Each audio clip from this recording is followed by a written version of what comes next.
है वो अपने हिसाब से देती हैं। और बताइए। जय श्री माता जी भैया। जय श्री माता जी। आयशा, यस। अदृश्य ही रहोगी या दृश्यमान में आओगे? नहीं नहीं, विश करी हूँ। अच्छा। यस।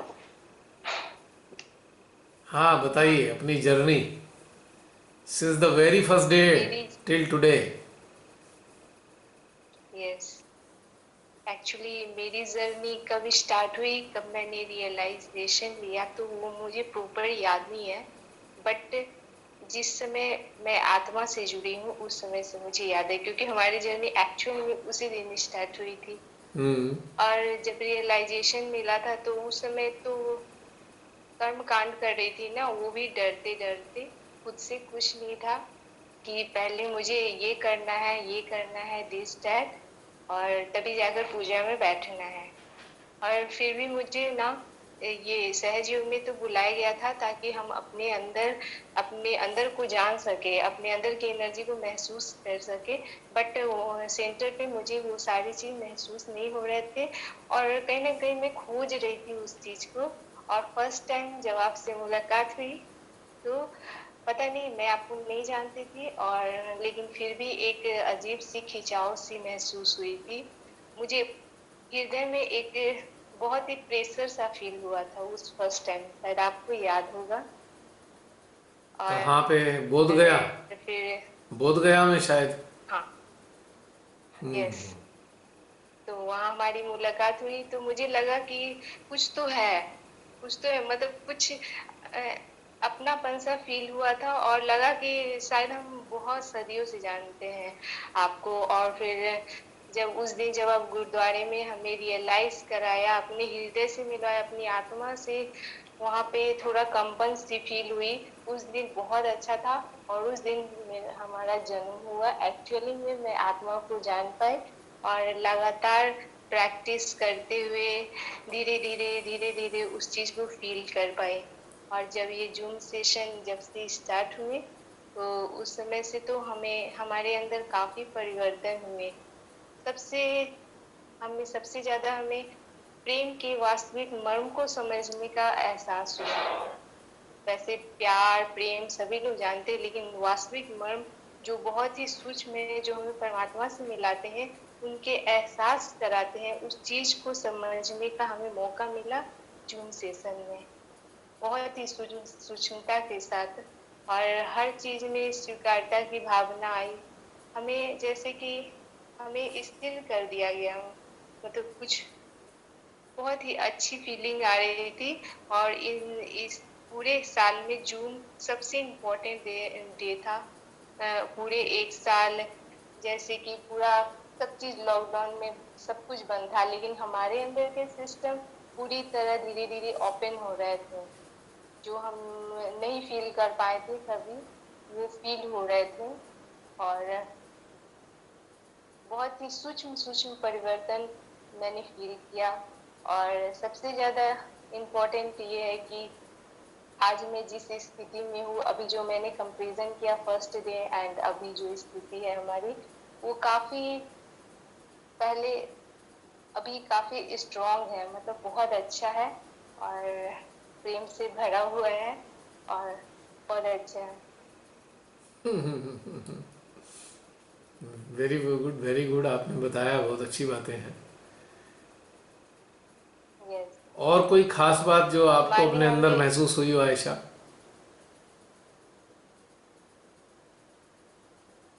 यस। या। बताओ सबसे बताओ। इम्पोर्टेंट बात है हम्म। कि, हाँ, तो सबसे इम्पोर्टेंट बात ये था कि हम खुद से मिल पाए हैं। बहुत पहले हमारी कान, हमारी दिमाग, हमारी बाहरी दुनिया में, सांसारिक दुनिया में खुद को पीड़ित करना, लोगों की बात सुन के खुद को पीड़ा महसूस करना, मतलब इन सब में उलझे हुए थे। लेकिन माँ के चरणों में आने के बाद और इस गहराई में, ध्यान की गहराई में उतरने के बाद हम खुद में जीने लगे हैं। हर चीज सुहाना सा लगने लगा है, मतलब एक स्थिरता आ गई है। एक बैलेंस आ गया है।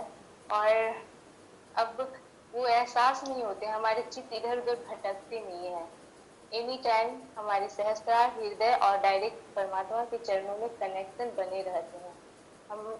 और हर चीज मतलब एक अच्छी सी हर चीज में एनर्जी फील होती है। हमें फील होता है क्या सत्य है क्या असत्य है। और बस बहुत अच्छा। चलो, ये तो अच्छी बात है कि सत्य असत्य का पता लगना बहुत ज़रूरी है। अगर हाँ, ये पता नहीं और लगेगा हमारी तो। लाइफ हम्म। और ये हमारी जो इस लाइफ है ना, इस जीवन को इन्होंने माँ के चरणों में आने के बाद हमारे जीवन सार्थक हुए हैं। एक्चुअली में लाइफ क्या होता है वो माँ के चरणों में आने के बाद, उनके प्रेम प्राप्त करने के बाद ही पता चला। नहीं तो हम लोग ऐसे इस तरह खोए थे कि हमारे जीवन का वास्तविक मर्म क्या है वो हम लोग समझ नहीं पा रहे थे। तो अब समझ में आते हैं कि हमें किस लिए माँ ने यहाँ पे इस धरती पे जन्म दिया है। और अगर जन्म लिए हैं मनुष्य रूप में तो हमें हमें उसे सार्थक बनाना चाहिए। इस जन्म को बेकार में व्यर्थ नहीं जाने देना चाहिए। बहुत सुंदर, ब्यूटीफुल। आप सबके संदेश बहुत सारे साधकों साधिकाओं की तरफ जाते हैं और सबको बहुत लाभ होता है। अपने रिव्यूज़ भी शेयर करते हैं जो लोग लाभान्वित होते हैं। मैसेज भी देंगे, फ़ोन पे ही बात करेंगे, ढूंढ ढांड के नंबर। तो मुझको बड़ा अच्छा लगता है कि आप सबके जो शेयरिंग है उसने बहुत सारे लोगों को मोटिवेट किया है अपने भीतर उतरने के लिए। तो आप सबका ये सहयोग है आने वाली जनरेशन के लिए, और जो वर्तमान में लोग अपने अंदर तलाश रहे हैं उनको एक अच्छा एक प्रेरणा देने के लिए। Sharing is a very essential part of sadhana. साधना का शेयरिंग बहुत ज़रूरी हिस्सा है। बहुत सुंदर आयशा। और और कुछ? भैया या और ऐसा लग रहा था ना कि जो डीप मेडिटेशन की हम लोग अक्सर बातें करते थे, जो सेंटर जा जा कर भी नहीं मिले थे, तो इस कोरोना काल में उस डीप मेडिटेशन का हम लोगों ने बहुत ही गहराई के साथ, बहुत ही आनंद के साथ उस चीज को अनुभव किया और उसे अपने जीवन में उतारा। वो हमें बाहरी रूप से, इंटरनली एंड एक्सटर्नली, दो हर रूप से हमें हर समय हर पल और हर क्षण महसूस होते रहते हैं परमात्मा के प्रेम को। और इस दुनिया के, कहीं मैंने पढ़ा था कि इस दुनिया को चलाने के लिए प्रेम बहुत ही महत्वपूर्ण होते हैं। और प्रेम को ही लोग समझ नहीं पाते एक्चुअली। तो प्रेम रिलेशन में प्रेम को रिलेशन में बंधा हुआ चीज नहीं है। प्रेम तो प्रेम होते हैं जो परमात्मा का एहसास दिलाते हैं, वास्तविक प्रेम। कोई उसमें कंडीशनिंग नहीं, कोई ये नहीं, ये कोई सीमा नहीं कि इससे इतना इससे इतना। क्योंकि जब हमारे हृदय से निकलते हैं ना तो वो एक धारा प्रवाह की तरह बहते हैं, देते जाते हैं। सिर्फ देने की भावना होती है हमारे हृदय में उस प्रेम को। तो परमात्मा से जब मैं जुड़ी ना, उनसे प्रेम का अनुभव हुआ ना, तो बस ऐसी फीलिंग होती है। हर चीज में कोई, प्रेम में कोई भेदभाव नहीं होते हैं, ऐसे हो रहा है। बहुत और सुंदर। पिछले कुछ पिछले कुछ सेशन में आपने जो आप बातें कर रहे हैं ना कि हमें अब वास्तविक में कार्य करना चाहिए। हम माने हमें जो कार्य दिया है वो वास्तविक में अब समय आ गया है कि हमें करना होगा। क्योंकि हमने जो ट्रेनिंग ली है उस ट्रेनिंग को अब पूरा करने का समय आ गया है और हम सभी सहसाथियों को मिलकर उस कार्य को करना होगा। तो और ये भी आपने बोला था कि आप अपने आस पास इर्द गिर्द उस चीज को महसूस कीजिए। हर चीज में तो उस दर्द, उस संवेदनाओं को महसूस कीजिए। तो रियल में ऐसे ध्यान के सेशन करने के बाद हम लोग प्रैक्टिस करते हैं ना पूरे वीक में। तो हमने प्रैक्टिस किया और महसूस हुए हमारे वो गाना जो था ना कि मेरा गम से सबसे मतलब कम है, दूसरे का गम सबसे बड़ा है। तो उस चीज फीलिंग हुई हमें। और हमारे चारों तरफ हमने महसूस किया कि सच में बहुत लोग बहुत दुखी हैं। उन्हें समझ नहीं है कि हमारी आत्मा क्या चाहती है। बस वो अपने एक्सटर्नली चीज के लिए बहुत दुखी है। हर चीज अब हमारी आंखें ना और हमारा मन, हमारा अंदर हृदय उस चीज को देखता है, महसूस करता है, उसकी दुख को, उसकी पीड़ा को महसूस करते हैं, तो दर्द होता है, बहुत दर्द होता है। और फिर दर्द होते तो श्री माता जी से प्रार्थना करती हूँ और अब खुद से भी कि उसे एनर्जी दे सकूँ, शायद उसकी एनर्जी दर्द को कम कर सकूँ। तो हर लोग पीड़ित ही नजर आते हैं, ऐसे क्यों? क्या नजर जब आती से है? इस चीज के प्रति पीड़ित, पीड़ित यानी कि पीड़ा, पीड़ा से पीड़ा। बेचैनी, बेचैन नजर आते हैं। हाँ, ये सत्य है। तो सब लोग ऐसे क्यों हैं? क्योंकि उस चीज से, उस दृष्टि से जब तक मैं नहीं देख रही थी उन लोगों को, तो उस चीज का एहसास नहीं हो रहा था। बट जब से मैं इस चीज, इस दृष्टि से और इस भाव से और मैं देखती, उसे महसूस की, तो ऐसे दिख रहा है कि उसे देखनी, वो भी पीड़ित है, वो भी दुखी है, कष्ट है। तो उन्हें कौन समझाएगा, कौन उन्हें बताएगा? क्या हमारी एनर्जी जो हम हृदय से ट्रांसफर कर रहे हैं, तो क्या ये काफी होगा उसकी पीड़ा को दूर करने के लिए? क्या करना चाहिए वो ऐसे लोगों की पीड़ा को दूर करने के लिए? क्या उसे सहयोग में लाना चाहिए? एक सिंपल सी चीज़ है। सबसे प्राथमिक चीज़ क्या है? मान लीजिए सड़क पे किसी को चोट लग जाए, तो सबसे पहले क्या करते हैं?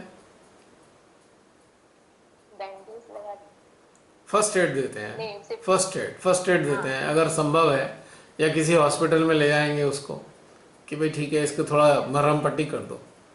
फिर जख्म के हिसाब से उसका इलाज होगा। उसको इंस्ट्रक्शन दी जाएंगी, भाई अब देखो चोट लग गई है, ऐसे ऐसे रहना है। तो ऐसे ही भावनात्मक स्तर पे चोट खाए हुए चारों तरफ लोग हैं। चारों तरफ क्यों?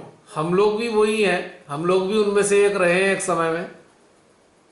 हम लोग भी तो वही रहे हैं उनमें से, उन सब लोगों में से। लेकिन शिमादा की कृपा से हमें इस चीज समझ में आई या कि हम लोग ट्रैप थे इमोशंस में। अब इमोशन से फीलिंग के अंदर हम शिफ्ट हो गए हैं। इमोशंस में रहा करते थे, अब फीलिंग्स में रहने लगे हैं। इमोशंस जो हैं भ्रामक होते हैं। संसार की तरफ देखते हैं तो इमोशन पैदा होते हैं, ईश्वर की तरफ देखते हैं तो फीलिंग पैदा होती है। तो अब हम फीलिंग्स में आ गए हैं, तो फीलिंग्स हमें सत्य असत्य में भेद बता देती है।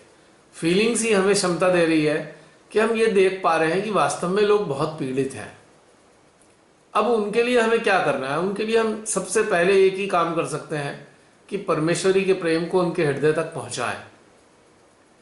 और उस प्रेम को पाने के बाद यदि उनकी तरफ से कोई प्रतिक्रिया आती है सकारात्मक कि हमें रास्ता बताओ, हमें ध्यान में ले जाओ, तो हम उनसे मदद कर सकते हैं। लेकिन विदाउट डिमांड नहीं। बिना डिमांड के अटेंशन से हम माँ के प्रेम को सबके हृदय में पहुंचाएं, ये हमारा कर्तव्य है। और अटेंशन के जरिए कुंडली भी सहस्त्रार पे लाने के अभ्यास में आए। कुंडली भी ऊपर उठ जाती है, आप सब लोग जान चुके हैं कुंडली उठती है ऊपर। लेकिन आत्म साक्षात्कार उनको उनकी स्वयं की इच्छा के होने पर ही मिल पाएगा। माँ का प्रेम भी मिल जाएगा पर वो आइडेंटिफाई नहीं करेंगे, कुंडली भी उठ जाएगी, वो समझ नहीं पाएंगे। लेकिन इन दोनों चीज़ों से एक लाभ होगा कि उनके अंदर इस प्रकार की प्रेरणाएं जन्म लेंगी कि वो ईश्वर की तरफ चलें। जो भी उनके संस्कार हैं, उन संस्कारों के आधार पर वो अपना रास्ता ढूंढने का प्रयास करेंगे।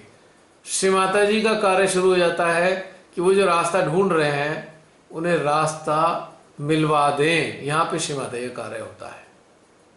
और दूसरा कार्य श्री माता जी का है कि रास्ता ढूंढवाने के बाद में वो अपने किसी माध्यम के हवाले उन यंत्रों को, उन लोगों को कर देती हैं ताकि उनकी इच्छा के अनुरूप यंत्र मिलते हैं और उन यंत्रों के माध्यम से धीरे धीरे ये प्रकाश अंदरूनी जागृत होना प्रारंभ हो जाता है।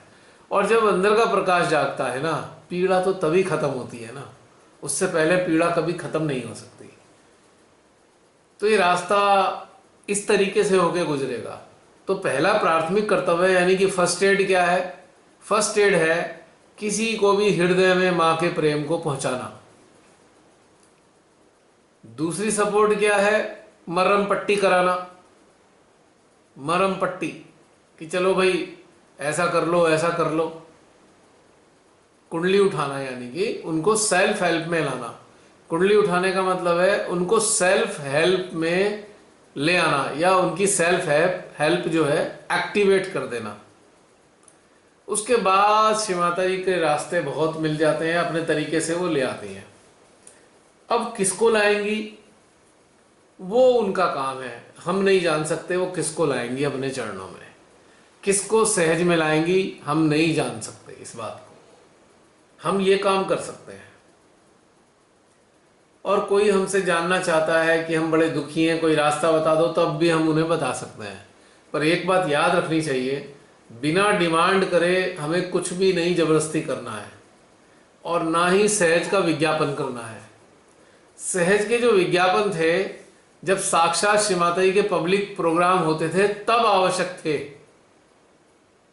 तब जरूरी थे, क्योंकि उन विज्ञापनों से फायदा ये होता था साक्षात श्री माता जी की उपस्थिति जो थी उसका लाभ सबको मिल जाए।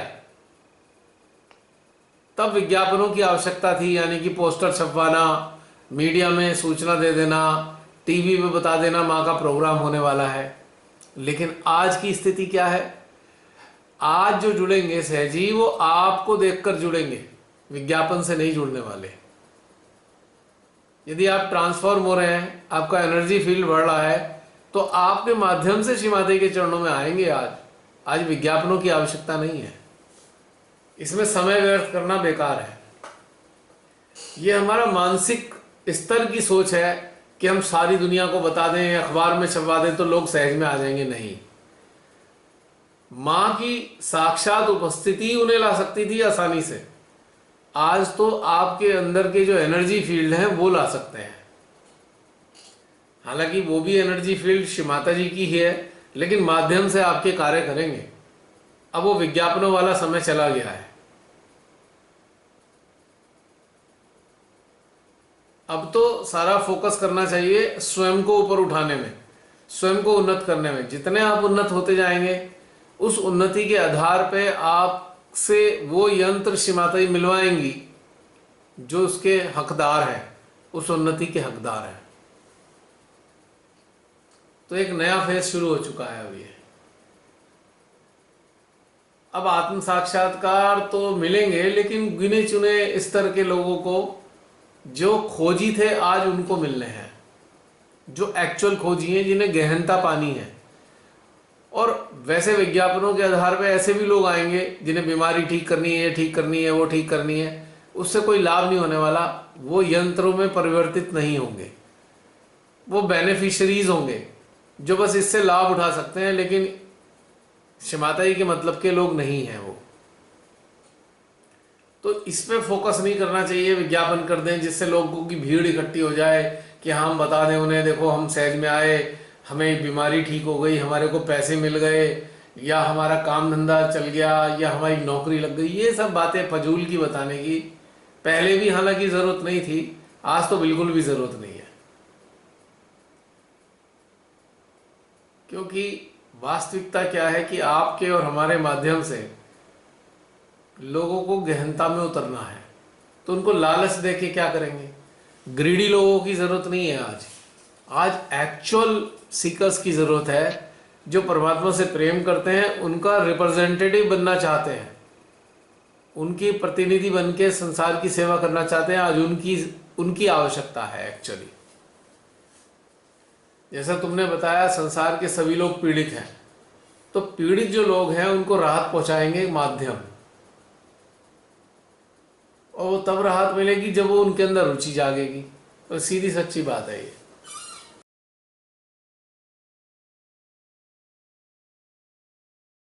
क्लियर कट बात ये है।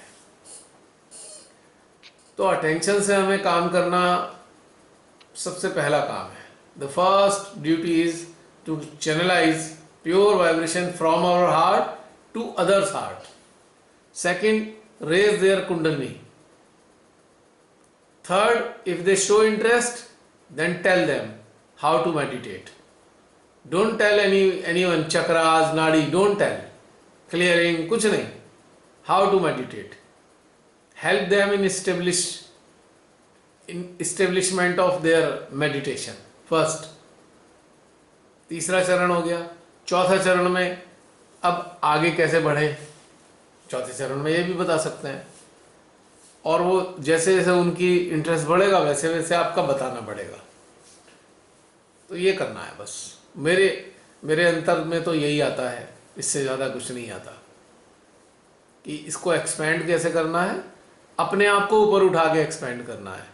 अगर हम उठना नहीं चाहेंगे तो एक्सपेंशन भी नहीं होगा। बेकार में अपनी एनर्जी व्यर्थ करने से कोई लाभ नहीं है। ना विज्ञापनों के चक्कर में पड़ना है, ना बारात निकालनी है, श्री माता जी के प्रोसेशंस निकालने हैं। It is all useless and absurd. Shri Mata जी हमेशा नाराज नहीं है इन बातों से। उन्होंने अपने लेक्चर्स में भी जिक्र किया है, नो प्रोसेशन एट ऑल। अब जिसको समझ में आता है ठीक है, नहीं आता है तो कुछ कर नहीं सकते। फैक्ट यही है, क्योंकि सबकी आंखें उनकी अपनी चेतना की ही आंखें हैं। अपनी चेतना की आंखों से ही संसार दिखता है लोगों को अपने तरीके से। लेकिन हम लोग ये सब समझ सकते हैं और उसको कर भी सकते हैं। ठीक है आयशा, यस। और कुछ? तो भैया इतना भैया जय विज्ञापन श्री माता जी।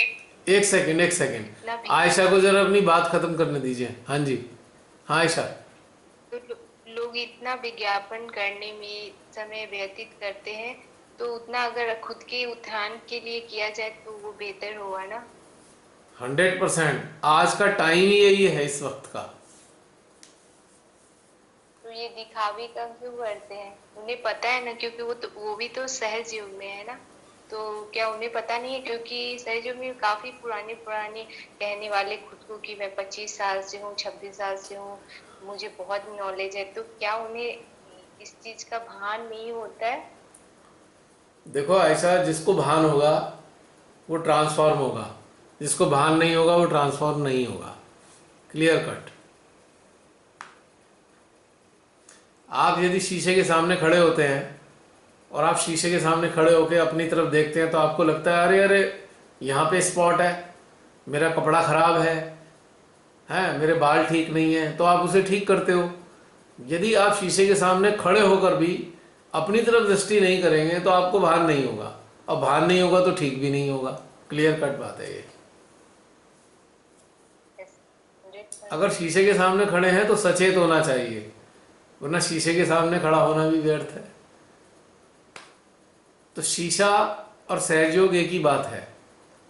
अगर सहजयोग के साथ जुड़े हैं तो सचेत रहना जरूरी है कि हमें अब क्या करना है। यदि हम सचेत नहीं होना चाहते हैं तो फिर यूजलेस है, कोई फायदा नहीं होगा। तो फिर तो वो जनरल जैसे सब लोग एक सिंबल लिए रहते हैं ना कि ये इस योग का है। तो सहज योग में आकर अगर कुछ लोग ऐसे नहीं करते तो बस वो तो नाम के है ना, सिर्फ उनका एक पोस्ट है और वो नाम के है। क्योंकि मेन चीज मानी जो बताना चाहा था कि खुद से जुड़ो, अपनी आत्मा से, अपने हृदय से। तो वो चीज मेन पॉइंट वो कर नहीं रहे, उस चीज से जुड़ नहीं रहे, तो फिर वो कैसे बोलते हम हैं उनके कि लिए मैं कुछ नहीं कर सकते सिवाय प्रार्थना करने के। हम उनके लिए कुछ नहीं कर सकते सिवाय प्रार्थना करने के लिए। एक बार प्रार्थना कर दें सच्चे दिल से कि माँ ये जो आपके बच्चे हैं ये भी उस तरफ चलें जो आप जिधर आप ले जाना चाहते हैं। That's all. क्योंकि जब कोई जागना नहीं चाहता तो उसे जगाया भी नहीं जा सकता।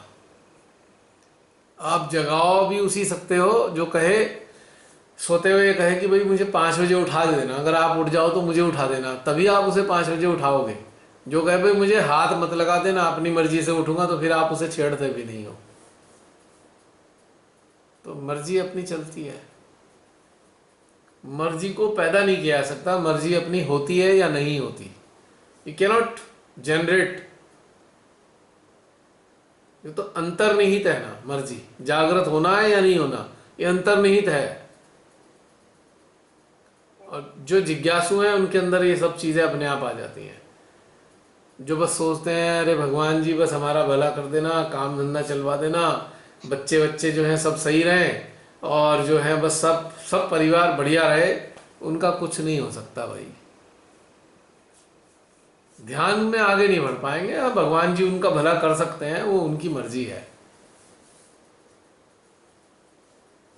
खुश भी रहते हैं, भगवान जी ने भी ये कर दिया, ये कर दिया, हाँ खुश हैं, बस उसी में संतुष्ट हैं वो। फिर वो इस तरफ की यात्रा से वंचित रह जाते हैं, क्योंकि उनकी डिजायर ही नहीं है यात्रा पे जाने की। अगर मैं आप में से बहुत से लोगों से कहूँ कि चलो चलो पहाड़ पे चलते हैं, बड़े सुंदर दृश्य देखेंगे, तो बहुत से लोग कहेंगे भाई हम तो जा नहीं पाएंगे। एक आध जना ही कहेगा मेरे से कि हाँ हम भी चलेंगे, हम भी साथ चलते हैं। जाने वाले कम है ना। और जिसकी इच्छा नहीं है उसे कैसे ले जाओगे? तो यही ध्यान में भी चीज़ है, ध्यान में भी यही चीज़ है। जब तक अंदर से तैयारी नहीं है तो कुछ नहीं हो सकता। और हाथ पकड़ के घसीटा नहीं जाता। आप हाथ पकड़ के कितनी देर तक चला लोगे, कितने घंटे तक चला लोगे? फाइनली तो उसे अपने पाँव पे ही चलना है ना।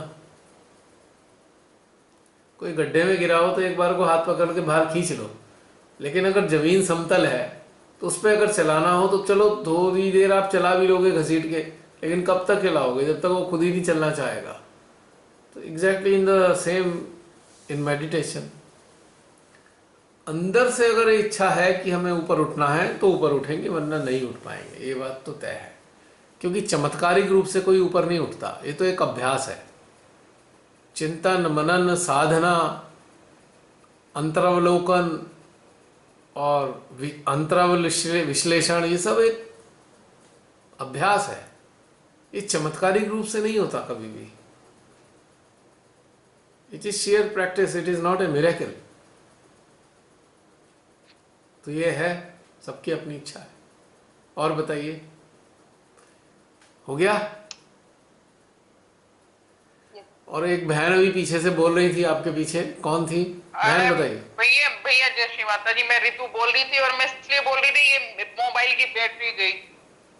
मैंने कहा कि एक मेरे प्रश्न थे, बट अब सब सो गए हैं, और मैं यहाँ इसके ऊपर आ गई थी मैं बात करने के लिए, क्योंकि अब बैटरी डाउन हो गई इसकी। बहन एक बच्चों से कह के एक बैटरी बैंक मंगा लीजिए, बैकअप बैंक।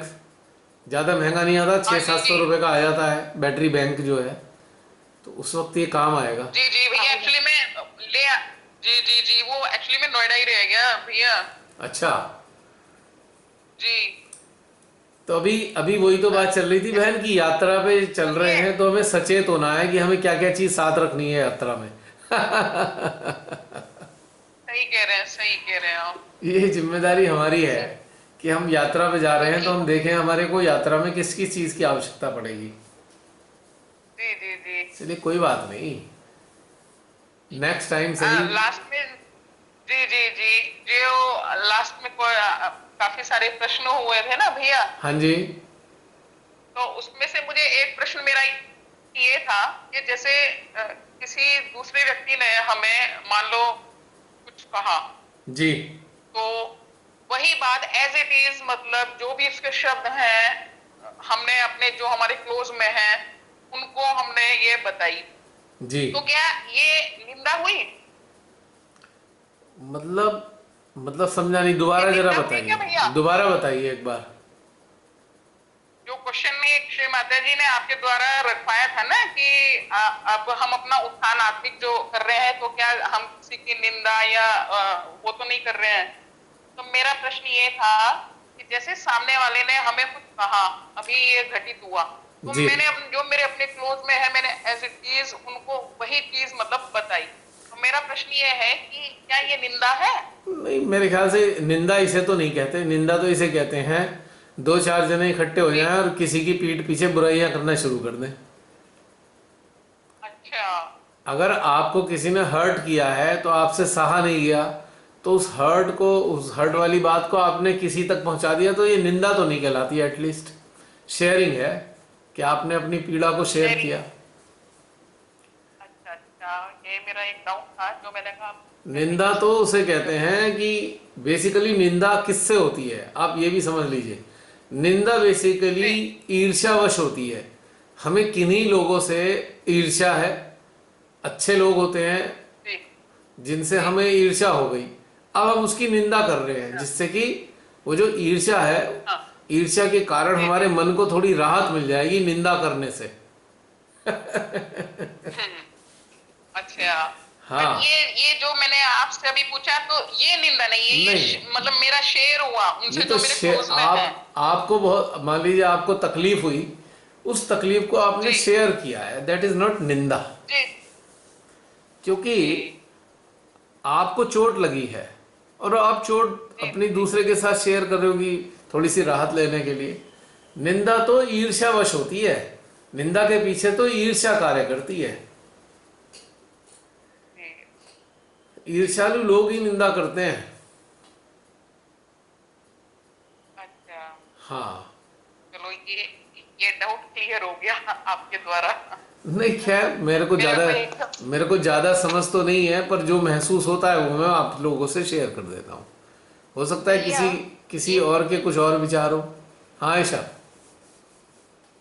निंदा और पर निंदा क्या है? मतलब निंदा तो समझ में, पर निंदा यानी दूसरों की निंदा, इसमें अंतर थोड़ा सा क्लियर कर सकते? देखो, एक ये क्या सरल है? भाषा में निंदा उसे कहेंगे, आप मेरे सामने बैठे हो और मैं आपसे ईर्ष्या रखता हूं और आपके सामने आप ही की बुराई करना शुरू कर दूं, तुम ऐसी हो, तुम ऐसी हो, तुम ऐसी हो, तुम ऐसी हो, आउट ऑफ जेलसी। जैसे इसे निंदा कहते हैं। ओके। पर निंदा क्या है?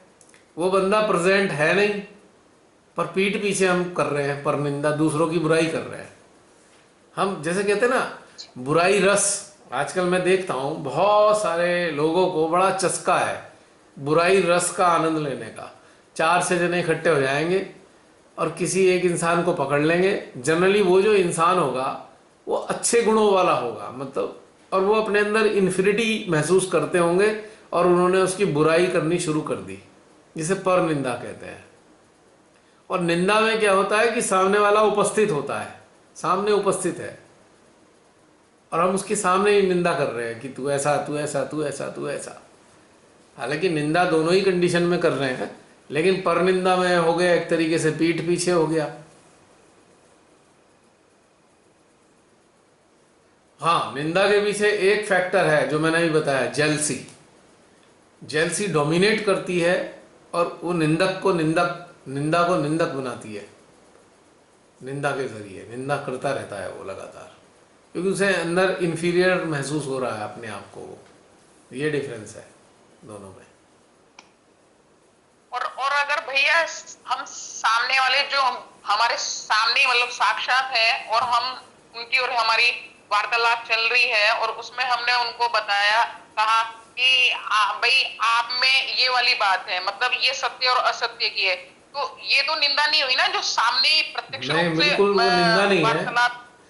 वो निंदा नहीं है, उसे हम विमर्श कह सकते हैं। आपस में बैठ के एक दूसरे के लिए हम विमर्श कर रहे हैं, एक तरीके से सहायता कर रहे हैं एक दूसरे की बताने के लिए। मान लीजिए आपको मेरी बात अच्छी नहीं लग रही, तो आपने कहा भैया मुझे ये वाली बात अच्छी नहीं लगी, तो मैं कहूँगा ठीक है, जी कोई जी बात जी नहीं, ज़रूरी नहीं है हर बात अच्छी लगे, तो इसमें जी। कोई बुराई नहीं है। अगर ये सकारात्मक रूप से लेंगे तो कोई बुराई नहीं है, पर इसे निंदा तो नहीं कहेंगे। एटलीस्ट निंदा में एक तरीके से आरोप छुपे होते हैं और जबरदस्ती आरोपित किया जाता है, उसे निंदा कहते हैं। अच्छा और भैया, जैसे एक। हाँ जी। बोलिए बोलिए बोलिए। अच्छा अच्छा। मैंने कहा, एक जैसे मैंने श्री माता जी की एक स्पीच मतलब ऐसे पढ़ा था चैतन्य लहरी में, तो श्री माता जी का उसमें है कि मतलब आप सच बोलो, लेकिन किसी को कड़वा सच मत बोलो। अब देखो बहन, ये तो माँ ने जो कहा है वो माँ ने किस हिसाब से कहा है, ये उनका अपना स्तर है। मेरा अपना जी मानना क्या है कि कभी तो कड़वी सच की भी ज़रूरत होती है, तो कभी मीठे सच की ज़रूरत होती है, एज पर नीड। सामने वाले को नीड किस चीज़ की है। अब किसी के फोड़ा जी। हो रहा हो और उसमें पस बनता जा रहा हो, तो भाई चीरा लगाना पड़ता है और चीरे बिल्कुल लगाने में कष्ट सही। आता है, लेकिन उसका उद्देश्य क्या है? जी। राहत देना, आराम मिल जाए उसे। हाँ, नहीं, तो जी डिपेंड करता है। जी मुझे अब श्री माता जी ने तो जो हमें कहा है, अब मैं उनकी बातों को एनालाइज नहीं करने की क्षमता रखता। I cannot analyse her talk. मेरी औकात नहीं है ये कहने की मैं उनको एक्सप्लेन करूं श्री माता जी की बातों को, लेकिन हम उनको जी एक शिक्षा के रूप में ले सकते हैं कि ठीक है, जितना हो सके बचें कड़वा बोलने से। लेकिन मेरे जैसे इंसान को तो खैर एक मतलब मैं तो बहुत बदनाम भी हूँ कड़वा बोलने के लिए। नहीं, मैं अधिकतर रुक जाती हूँ, क्योंकि श्री माता जी ने उसमें फिर ये भी बोला है कि क्योंकि आत्मा में परमात्मा बसते हैं ना, तो कड़वा आप बोलोगे तो वो फिर मतलब आत्मा में परमात्मा है तो वो वहां पीड़ा होगी। बात और सही है बिल्कुल। सच। बात सही है जी बहन, लेकिन कई बार मेरा व्यक्तिगत अनुभव यह है कि कई बार कड़वा जी बोलना पड़ता है। उस जो उसके हृदय के चारों ओर काई है ना, हृदय के जी अंदर जी। परमात्मा बैठे हैं ना, वहां तक तो तब बात पहुंचेगी जब काई हटी होगी। अब काई तो छाई हुई है, तो काई अच्छा, को फाड़ने के लिए तो कड़वा बोलना पड़ेगा ना। वो फिर तो भैया फिर तो नहीं परमात्मा दुखेंगे, क्योंकि अभी तो बहुत कम लोग हैं, मतलब अभी तो कई वाले ही काफी हैं। आप अगर झांक के देखेंगे, आप अगर झांक के देखेंगे बहुत सारे लोगों के हृदय में या अपने हृदय में, तो कई बार हमारे अंदर जो जी दूषित भावनाएं होती हैं, भावनाएं दूषित होती जी हैं हमारी, जो हृदय के चारों ओर छाई हुई हैं। अब जी जी दूषित भावनाओं को मीठा बोल के तो हटाया नहीं जा सकता, कई बार कड़वा जी। बोलना पड़ता है। उस दूषित भावनाओं को हटाएंगे तब परमात्मा का दीदार होगा, तब जाकर बात पहुंचेगी ना हमारी। तो भैया फिर तो नहीं दुखेंगे ना भगवान जी, मतलब परमात्मा जो है प्रभु, भाई वो जब तो नहीं परमात्मा दुखेंगे ना फिर। तक जब परमात्मा तक आवाज पहुंच ही नहीं पा रही तो उन्हें क्या दुख लगेगा। वो तो जी काई अटक गई है फिर ना, तो तो काई फाड़ने के लिए कुछ करना पड़ जाता है कई बार। जी जी फिर तो मैं तो अपने को भी नहीं लगेगा अगर मान लो अभी बोल यहाँ देते पे हैं हम। यहाँ पे कुछ लोग उपस्थित हैं अभी जूम सेशन में, तो उन्हें जी पता है मैंने बहुत सारे लोगों से कड़वा बहुत बोला हुआ है। यहाँ पे भी मौजूद होंगे जी बहुत से, जी जी उन्हें याद होगा मैंने कब कब कड़वा बोला, किस किस लिए बोला। अब उस वक्त का कड़वा बोला हुआ बड़ा कष्टकारी लगा होगा उन्हें, लेकिन आज जी यदि आप उनसे पूछेंगे तो वो कहेंगे हाँ कड़वा बोलना ज़रूरी था उस वक्त, हमें समझ नहीं आती, हमारे अंदर प्रेरणा सही पैदा बात नहीं है। होती। जी जी जी तो मैं ये नहीं कह रहा कि कड़वा बोलना चाहिए, पर मेरा व्यक्तिगत जी अनुभव यह है कि कड़वा बोलना पड़ जाता है समटाइम्स। पड़ चाहते जाता है। चाहते जी तो नहीं है, बाई विल जी बोलना होता है, बाई विल बोलना पड़ जाता है मजबूरी में। अब हो सकता है ये भी मेरी एक नासमझी हो, पर क्या करूं बहन, चलूंगा तो अपनी समझ से ही ना।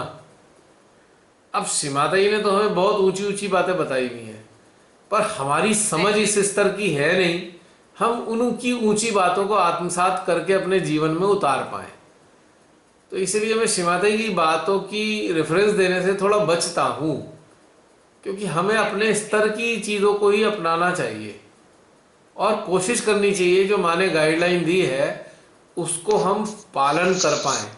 लेकिन अगर नहीं कर पा रहे हैं तो अपने आप को हीन भावना में या दोष भाव में से ग्रसित भी नहीं करना चाहिए। सामर्थ्य नहीं है ना उनकी बातों को पालन करने का, तो क्या बुराई है इस बारे में स्वीकार करने में कि हम पे सामर्थ्य आज नहीं है। हो सकता है आने वाले समय में हम उनकी सारी बातें पालन कर पाएं, आज नहीं कर पा रहे, बट शर्मिंदा नहीं होना है कि आज उनकी सारी बातें नहीं कर पा रहे। तो शिमाता जी तो शिमाता जी हैं, हम उनका कहाँ उस स्तर तक पहुँच पाएंगे समझने के लिए, पर जितना समझ में आ जाए। ठीक है ऋतु बहन, ऋतु बहन मेरी आवाज़ पहुँच रही है, आपकी उपस्थिति दिखाई दे रही है, कहीं मैं म्यूट तो नहीं हो गया। आवाज आ रही है आपकी। अच्छा आ रही है, या तो उनकी बैटरी डाउन हो गई होगी। चलिए, अन्य हाँ कोई, हो। अन्य कोई हो वरना फिर समाप्त करें। जय श्री माता जी भैया। जय श्री माता जी। अर्चना बहन बताइए। जी भैया, आज जो आपने क्वेश्चन किए तो उसमें से 2 क्वेश्चन जो थे उसका नहीं में आंसर आया, और अभी जो रितु जी ने पूछा तो वो वही मेरा भी क्वेश्चन था जिसका आंसर नहीं में आ रहा था, तो हाँ ये जी। डाउट मेरा क्लियर हुआ। और तो ये जूम सेशन शुरू हुआ तो मुझे तो लगता है, सभी को लगा, मुझे बहुत ज्यादा लगता है कि शायद ये माँ ने मेरी प्रार्थना सुनी कि जब आपकी वर्कशॉप अटेंड नहीं कर पाते थे, आपकी वर्कशॉप होती थी और वर्कशॉप में नहीं जाते थे, और एक बार शायद मैंने आपको लिखा भी था कि अंदर से प्रार्थना भी नहीं आती है कि मैं भी जाऊं वहां पे, क्योंकि मुझे पता था कि मैं जा ही नहीं सकती जी। तो जब ये सेशन शुरू हुआ तो उस दिन से आज तक माँ को धन्यवाद देते हैं कि श्री माता जी ने शायद मेरे लिए ही ये सब रचा, और इसमें इतना ज्यादा परिवर्तन आया कि जो पहले था कि माँ ने जैसे हमें पहले से ही जो रियलाइजेशन दिया जिस दिन फर्स्ट डे, तो उस दिन मुझे तो कुछ नहीं समझ में आ रहा था, तो दूसरे जो आसपास लोग थे उन्होंने आकर के कहा कि आप कभी इसे छोड़िएगा नहीं, आपके अंदर बड़े अच्छे वाइब्रेशंस आ रहे हैं जी। तो बड़ा अजीब सा लगा था, कुछ समझ में नहीं आ रहा था। हाँ जी। और हुआ भी ये कि लखनऊ से हैं, तो लखनऊ में जो घर से सेंटर बहुत दूर था, तो और मेरी माँ ने माध्यम बनी थी रियलाइजेशन दिलवाने के लिए, तो पहले शुरू में मेरी मम्मी और हम जाते थे जी। तो हर पूजा अटेंड नहीं कर पाते थे, तो शुरू से ही शायद 1 ही महीना हुआ होगा घर में ही बैठ करके चित्त के द्वारा जी पूजा अटेंड कर लेते थे।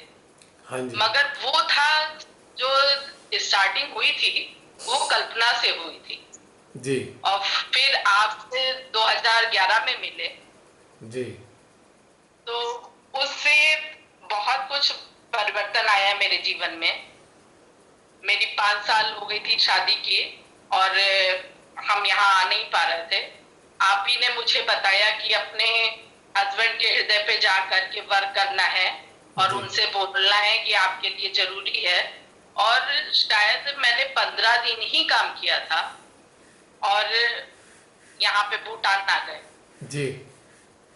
और फिर भैया जो भी परिवर्तन आए बहुत अच्छे थे, सब कुछ अच्छा रहा।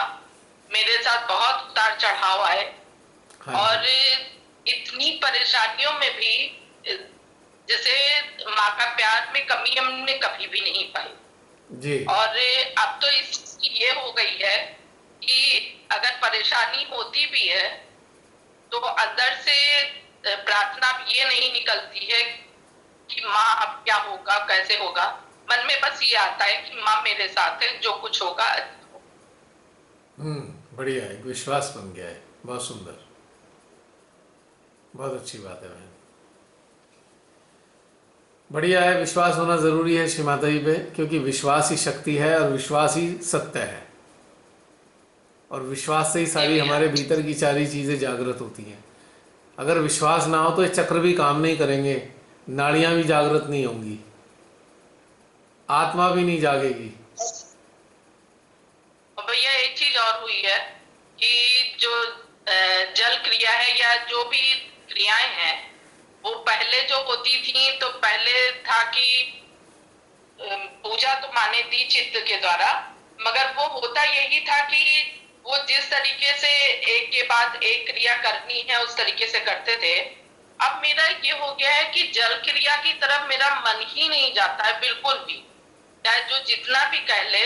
ये होता है कि श्री माता जी ने भी कहा है अपने लेक्चर में कि मैं खुद जल क्रिया करती हूँ, मगर मुझे लगता है कि मुझे अपने आप को फोर्स करना पड़ रहा है और बहुत याद करके मुझे याद भी नहीं पड़ रहा कब की थी जल क्रिया। और अभी एक से बात करी तो उन्होंने कहा कि आपको अपने ऊपर जूते लगाने पड़ेंगे कि अगर हो रहा है तो आपके अंदर कहीं ना कहीं सटल ईगो आ रहा है जी। तब भी मेरा मन विचलित नहीं हुआ कि नहीं है क्या करूं, क्या सुबीटिंग कर लूं अपनी, ये सब अब कुछ भी नहीं आता है। बहन, हमारी चेतना जैसे जैसे उन्नत होती जाती है तो हमारे भीतर में घटनाएं भी बदल जाती हैं ना। अब किसी भी चीज़ के बारे में मुझे कुछ भी नहीं कहना होता, किसी भी कर्म कांड के बारे में, कोई भी टेक्निक के बारे में, किसी भी क्रिया। कारण ये है हमारा अंतःकरण क्या कह रहा है, और अंतःकरण में बैठा कौन है, बस ये ध्यान रखना चाहिए। हमारे अंतःकरण में कौन बैठा है और वहां से क्या आवाज आ रही है, दैट्स इंपॉर्टेंट। किसको क्या करना है क्या नहीं करना है वो स्वयं उसके अंदर से आना है, बाहर से क्या जानना इस चीज को। जैसे कि आपके अंदर आता है कि मुझे ये चीज खानी है, मुझे ये वाली चीज ग्रहण करनी है, तो किसी ने बताया थोड़ी आपको कि आप ये खाओ कि वो खाओ। सुबह कुछ आएगा कि ये चीज खानी है, दोपहर में कुछ आएगा ये चीज खानी है, शाम को कुछ और आएगा। तो आपको कोई सजेस्ट थोड़ी कर रहा है, आपका अंतःकरण आपको बता रहा है कि आपको क्या खाना है। इसी प्रकार से हमको ध्यान में किस तरीके से उन्नत होना है, ये डिस्क्रिप्शन हमारे अंतःकरण का है, हमारे अंदर की प्रेरणा का है। जबरदस्ती कोई चीज बाहर से लादनी नहीं है हमें अपने ऊपर, ताकि हमारी आत्मा में घुटन ना महसूस हो। अब प्रारंभिक काल होता है जब बच्चा पढ़ने बैठता है ना, शुरुआत होती है ना बच्चे की, तो हम ABCD पढ़वाते हैं उसको, धीरे धीरे स्पेशल कॉपियाँ लाकर उनको लिखना सिखाते हैं। लेकिन जब बच्चा सब चीज़ सीख जाता है तो वो क्या लिखेगा, कौन सी कॉपी पे लिखेगा, अब ये उसका डिस्क्रिप्शन है। पढ़ लिख के बच्चे अपने हिसाब से आगे चलते हैं। कोई PhD करता है, कोई किसी टॉपिक पे PhD करेगा, कोई किसी टॉपिक पे करेगा, कोई किसी टॉपिक के करेगा। वो किस पे करेगा, जो उसका अंदर हृदय कहेगा मुझे इधर PhD करनी है, और उसी तरफ प्रयास करेगा। तो इसमें ध्यान में भी हमें अपनी चेतना की तरफ देखना चाहिए कि चेतना हमारी क्या कह रही है। अगर चेतना हमें किसी भी चीज़ के बारे में बताना चाहती है तो हमें वो करना है कुछ। केवल इसलिए मैं इतना ही कहना चाहता हूँ। वैसे तो लोग मुझे बदनाम कर देते हैं, मैं ये मना करता हूँ कि मैं लोगों से कहता हूँ फूड सोकिंग मत करो, ये मत करो। मैं कभी किसी को मना नहीं करता हूँ। ये लोगों ने अपने आप से ही जोड़ जाड़ के आगे बता दिया है, मैनिपुलेट करके बताया हुआ है। क्योंकि ये मैं बता ही नहीं सकता किसी को कि ये करो कि वो करो। आपकी मर्जी है, आपकी अंतरात्मा जिस चीज़ को तैयार हो वो काम कीजिए। तो इसलिए कर्मकांड और क्रियाओं के पीछे मेरे कोई टिप्पणी नहीं है इस विषय में। ऐच्छिक है, आप जैसे करना चाहें, आपकी मर्जी है। 1 मिनट बहन, जरा बैटरी बदलूंगा, बड़ी जल्दी जल्दी बैठ रही है बैटरी।